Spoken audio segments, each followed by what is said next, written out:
Aç könül qapını, eymə sumüzlü.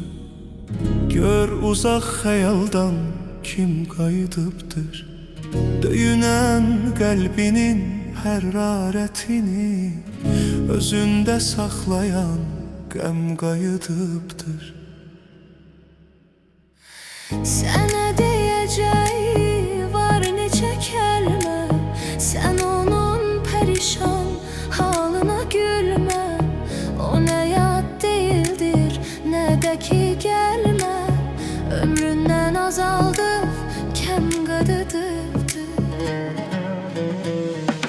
Durub gözləməyə azdı taqəti, həsrətə köklənib baxsan aləti, köksündə can dolu eşq hekayəti.